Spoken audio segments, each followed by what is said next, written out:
Eu tenho que ir ao plenário e gostaria que a deputada Érica, por favor, deputada, comandasse aqui os trabalhos.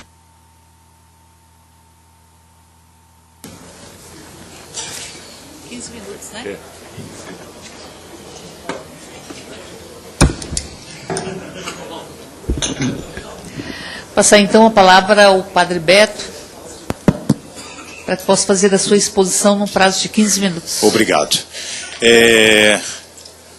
Deputado Jean, o senhor acaba de me colocar numa fria, porque eu sou o último a falar dessa mesa aqui, tão maravilhosa. Eu adorei a fala da Débora, não é? E dos outros também. Muito interessante, cheios de conteúdo. E eu gostaria de me apresentar, ou de começar a minha fala, que vai ser curta, vai ser bem sucinta, espero que seja, da maneira como o André se apresentou. Eu gostei muito.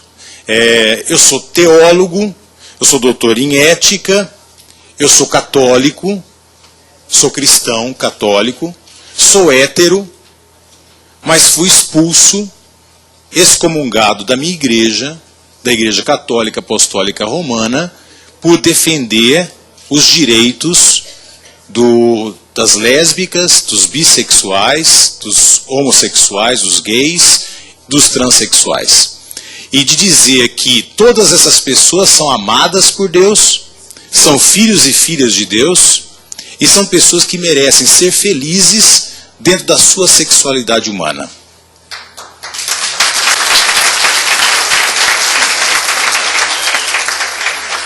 Eu não me coloco aqui como vítima, não venho aqui como vítima, tá? Eu venho aqui simplesmente como uma pessoa que foi intimado pelo seu bispo diocesano, que recebeu uma carta de advertência e censura, e foi intimado a retirar os vídeos que eu havia colocado no ar, não é? Entrevistas que eu havia dado como teólogo, tentando fazer essa reflexão entre fé cristã e vida, e, portanto, tentando fazer com que a Igreja Católica revisse os seus conceitos na moral sexual, retirasse esse conteúdo das redes sociais e pedisse humildemente perdão por todas as reflexões feitas. Então, ele foi um ultimato. E diante desse ultimato, eu resolvi ficar com as minhas convicções. Meu pai me criou, e aqui eu estou falando de gênero, tá? Não estou falando de tendência sexual.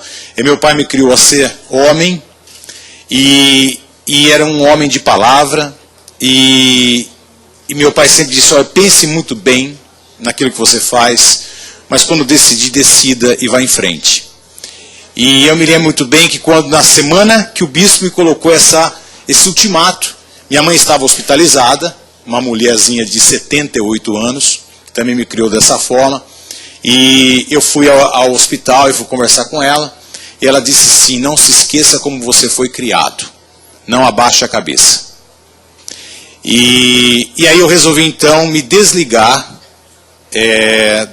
do meu exercício dos ministérios sacerdotais, por haver incompatibilidade entre direitos humanos, entre a teologia que eu estudei, entre a visão do evangelho que eu tenho, entre a mensagem do Cristo que é pregada ao mundo, que eu vejo que é importante essa reflexão que o André chamou a atenção, não é? E a instituição Igreja Católica que eu tenho nesse momento.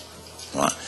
Então eu resolvi ficar com as minhas convicções, e depois da minha demissão, acho que a igreja quis ser mais assim imponente, colocar o seu poder, não é, à exposição, e resolveu me excomungar. Não é? Mas como eu disse para eles: olha, eu estou pedindo demissão, a excomunhão de vocês para mim não faz diferença alguma. Então por isso que eu não me coloco como vítima, eu me coloco como uma pessoa que está convicta das suas reflexões teológicas, e eu quero ser coerente na minha vida, não é? Dessa forma como eu me apresento aqui. E é pertinente essa apresentação, por quê? Porque eu acho que tem a ver com o tema. Eu cresci numa igreja, que o Jean me fez lembrar, na mesa que é a apresentadora, uma igreja que foi a igreja da década de 80, 70. E era uma igreja extremamente reflexiva. Eu estou falando da igreja católica, não é? Extremamente reflexiva, e aonde eu cresci na pastoral da juventude, e aonde eu aprendi cidadania. Eu aprendi a moral e cívica no ginásio, no antigo ginásio, e cidadania na paróquia. Mas não era uma cidadania como ela é vista hoje nas religiões. Vamos levantar nossa bandeira católica. Não é? Não, vamos levantar nossa bandeira humana. Não é? O que é o ser humano? O ser humano, como é que ele deve viver em sociedade? Não importa quem ele seja, como ele queira viver, qual o espaço que ele tem direito, e assim por diante. Então eu cresci nessa igreja, era uma igreja de Dom Paulo Evaristo Arnes, de Dom Pedro Casaldáliga, de Dom Luciano Mendes de Almeida, Dom Mauro Morelli, Dom Ivo Lochaiter, enfim, de pessoas que vocês conhecem muito bem, o pessoal mais velho que conhece muito bem, e eram pessoas que tinham uma visão de uma igreja dialogal, e de um espaço dialogal na igreja. Eu tinha Dom Cândido Padim, não é? Que era um bispo fantástico na diocese de Bauru, e eu cresci nessa igreja. Aí eu fui para a Alemanha. Lá na Alemanha encontrei uma igreja arejada, uma teologia também extremamente arejada, em diálogo com a contemporaneidade, e que admirava muito a teologia da libertação aqui. Não é? Depois de 10 anos, eu voltei para o Brasil. E aí eu fiquei extremamente envergonhado da igreja católica que eu encontrei aqui. Uma igreja com uma roupagem moderna, uma linguagem moderna, tipo canção nova, não é? Mas com uma teologia extremamente preconceituosa, uma teologia que não se encaixa com o Evangelho, uma teologia muito bem descrita pelo Henrique, que não está somente no protestantismo essa teologia, mas está no catolicismo também, não é?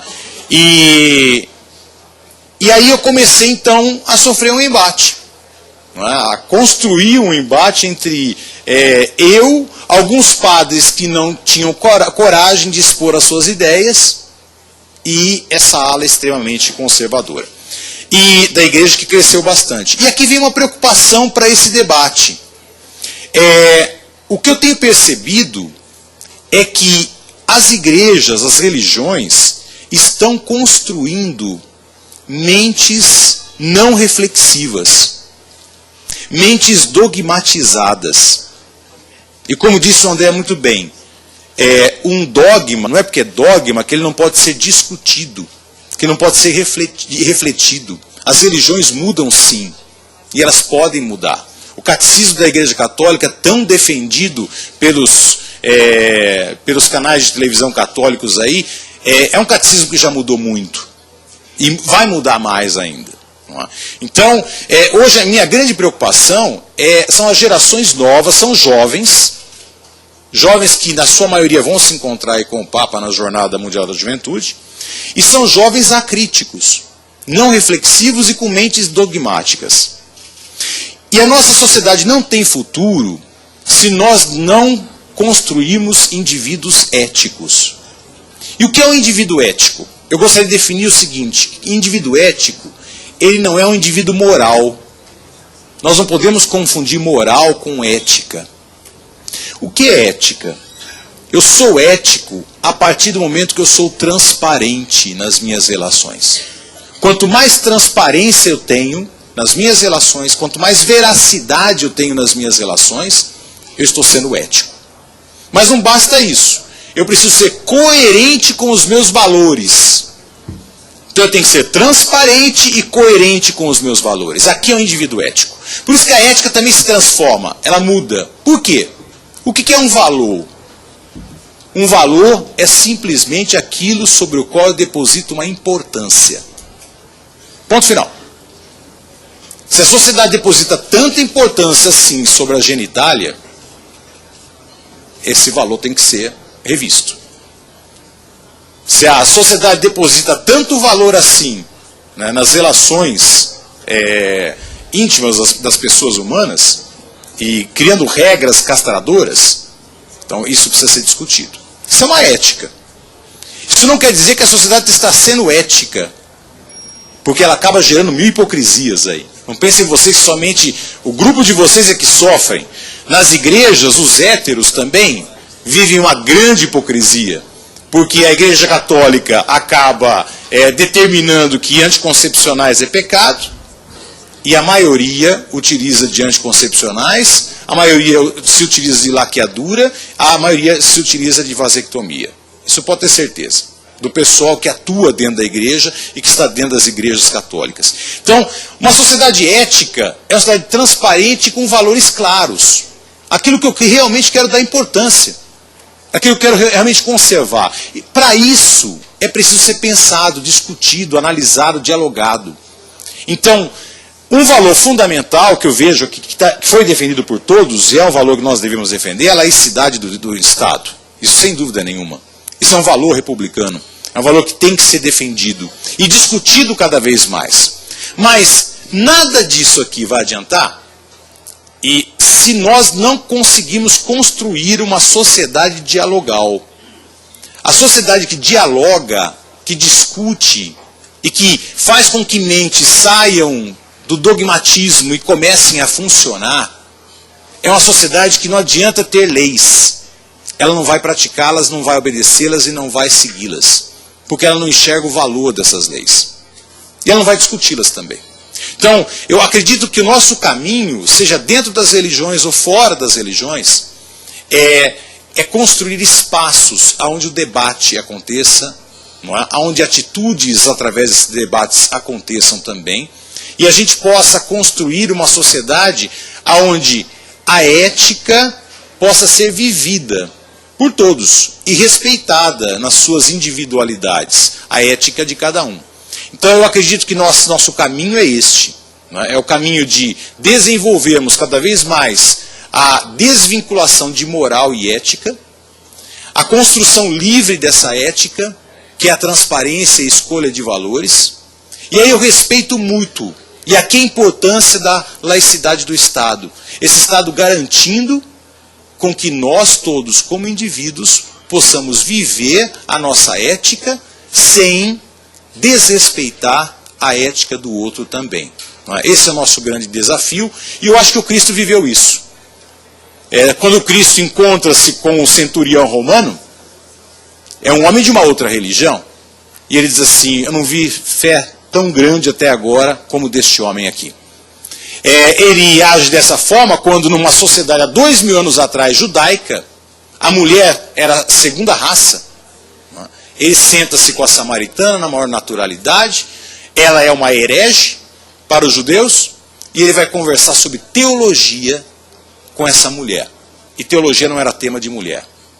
E também nós vamos encontrar um ser chamado Cristo, que vai contar uma parábola para os religiosos da época, que é extremamente ofensiva aos religiosos, que é a parábola do bom samaritano.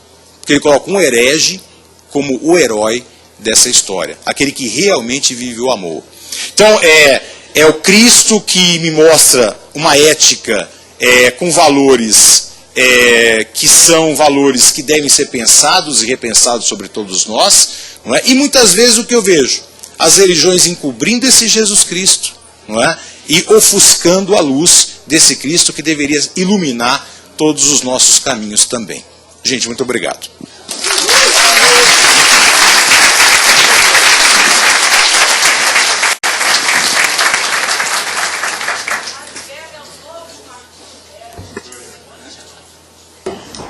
Eu queria agradecer imensamente a todos os palestrantes, a nossa também palestrante, nossa expositora, doutora Débora, e agradecer a contribuição de cada um e cada uma nesta construção e nesta reflexão. Anunciar que nós tivemos aqui um verdadeiro diálogo acerca da necessidade de construirmos na religiosidade, na espiritualidade, uma dimensão humana, não uma dimensão contra o... Fica aqui também com a gente. A importância desse seminário, ela é extrema. Por quê? Porque justamente nesse momento nós temos tendências numa casa de leis, que são tendências que vão contra a liberdade e a cidadania. são tendências castradoras, tendências autoritárias e fundamentalistas. Então, um seminário como esse é um espaço que se cria para que essas tendências não se tornem majoritárias e não se tornem cada vez mais fortalecidas, né, dentro de uma casa de leis, o que é um absurdo. Nós estamos numa casa de leis que é dentro de uma república federativa, dentro de uma democracia com tendências autoritárias que vão contra aos direitos individuais, aos direitos humanos. Então esse seminário se faz mais do que necessário, né, como um espaço de presença dos direitos humanos aqui nessa casa.